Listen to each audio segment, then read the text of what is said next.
దేవరకొండ ఆశ్రమం. ప్రస్తుతం ఉన్న ప్రభుత్వ పాలన ఎలా ఉంది? పాలన బాగానే ఉంది. రోడ్లు వేస్తున్నారు, పథకాలు బాగానే వస్తున్నాయి. పథకాలంటే మా బోటి వాళ్ళని రోడ్ల మీద వేసారు, ఆటో వాళ్ళు, పంచాయతీ వాళ్ళు.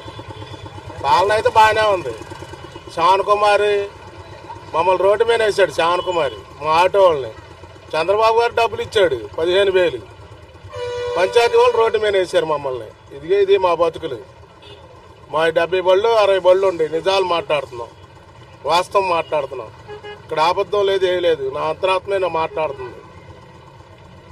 మమ్మల్ని ఊళ్ళో వాళ్ళని ఇక్కడ అమ్మా ఊళ్ళోకి పోయిద్దమ్మా, నువ్వు ఎక్కడికి వెళ్ళాలి? మమ్మల్ని రోడ్డు మీద బస్సు పెట్టి ఇచ్చారు పంచాయతీ వాళ్ళు. ఈ ఆక్రమించుకుంటే ఎంత ఆక్రమించుకుంటే మేడ రేపొద్దు నా కొట్టి ఆయన పాడతాడు 1,00,000 రూపాయలకి. బండి తీసేరా అంటాడు. తీసేయటమే. మా బతుకులు ఎట్టున్నాయంటే ఎందుకులే, ఇంక ఇస్తిరాకులాగా ఉంది. మా 40 60 బళ్ళు కావాలంటే నేను సెల్లో చూపిస్తా. 60 బళ్ళు మొత్తం రోడ్ల మీద పేరేచ్చారు. రోడ్ల మీద పడి ముస్లిమ్స్ క్రిస్టియన్సే బతికేది ఈడ, ఇంకెవరు లేరు. మమ్మల్ని పంచాయతీ వాళ్ళు బస్సు పట్టించారు. వెస్టేజీకి వచ్చింది తీసుకొని మమ్మల్ని. మరి మేమేం చదువుతాం? మేము రూపాయల వాళ్ళు మేగా. మేము 10 రూపాయలు ఊళ్ళోకి ఎక్కువే. మీరు అమ్మాయి ఎక్కమ్మని రోడ్ల మీద నుంచొని కాలు ఆపరేషన్ చేయించుకొని కింద నుంచొని అడుక్కోలేక ఆటోలో కూర్చొని అడుక్కున్నా. అది తెలిసిన వాళ్ళు కాబట్టి ఎక్కుతున్నారు అబ్బాయి ఊళ్ళోకేనని. మమ్మల్ని మేము ఈ స్థానికులమి మేము అన్ని చేసాము. అంటే ఒక పార్టీ గురించి ఈ గురించి నేను మాట్లాడుతున్నా. మా ఆటో పొట్టతిప్పల కోసమే మాట్లాడుతున్నా నేను. మా ఆటో పొట్టతిప్పల కోసం మాట్లాడుతున్నా, రాజకీయ పరంగా ఏం మాట్లాడతలా. రాజకీయ పరంగా మాట్లాడిన అయితే రాజకీయ పరంగానే మాట్లాడతా. మాది 60 బళ్ళు, ఇద్దరే మాది 2 కులాల వాళ్ళమే, ఇంకెవరు లేరేడ బతికేవాళ్ళు. ఆడాన్ని ఆడిస్తా ఉన్నారు, ఏడెత్తా ఉన్నారు, తీసుకొచ్చి రోడ్డు మీద వేసారు. కావాలంటే మొత్తం ఈడేసేయండి. ఆడవాళ్ళకి దొడ్లు కట్టిస్తున్నాడు, ఓకే, దానికి మేము అభ్యంతరం ఏం చేయలే. వెనకాల స్థలం ఉంది, ఖాళీ స్థలం ఇటు పక్క ఉంది. మమ్మల్ని ఈ తీసుకొచ్చి ప్రెస్టేజ్ కోసం తీసుకొచ్చి మమ్మల్ని రోడ్డు మీద పాడేశారు.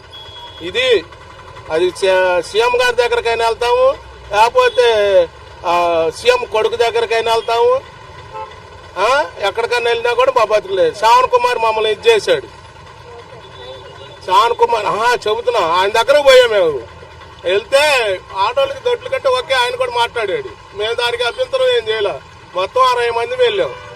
ఆయన కూడా మమ్మల్ని పట్టించుకోకపోతే ఇంకా మేము ఓట్లేసి ఇచ్చేసి, అంటే నేను ఓటేసాను ఇంకొకళ్ళు ఓటేసాను అవి కాదు, మాకు కూడా ఏడో ఒకసారి చూపించాలి కదా.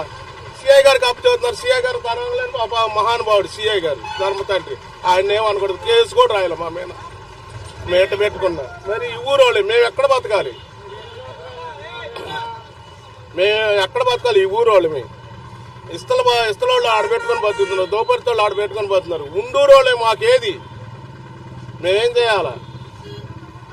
మరి పరిపాలన అందరూ వేసారు ఓట్లు. దీంట్లో ఉన్నారు, దాంట్లో ఉన్నారు, అందరూ ఉంటారు. ఎటు న్యాయంగా ఉంటే అటు న్యాయంగా ఉంటారు. మాది ఆటోల మీద పడితే మేమేం చేసాం? ఇప్పుడు 10 రూపాయల వాళ్ళు మేము 100 వాళ్ళు పొద్దున వచ్చాము, సీరియాలు పెట్టుకున్నాం. ఇప్పుడు వచ్చాం ఊళ్ళో పోతే 60 రూపాయలు వస్తాయి. 6గురి కంటే మళ్ళీ ఎక్కువ ఎక్కించుకెళ్ళాం. అప్పుడు ఎన్ని 60,000 కావాలి? ఆయిల్ ఏంది, పిల్లలు ఏంది? నాకు 56 సంవత్సరాలు అయినా ఆటో తోలుకుంటున్నాం, ఒకళ్ళ మీద బతకకుండా. కొడుకులు చూస్తారు, కోడలు చూస్తారు, ఇవన్నీ కాదుగా. మేము బతకాలి కదా, ఓపుకున్నంతసేపు చేయాలి కదా. మరి ఎవరికి చెప్పుకోవాలి? మా బాధలు ఎవరికి చెప్పుకోవాలి?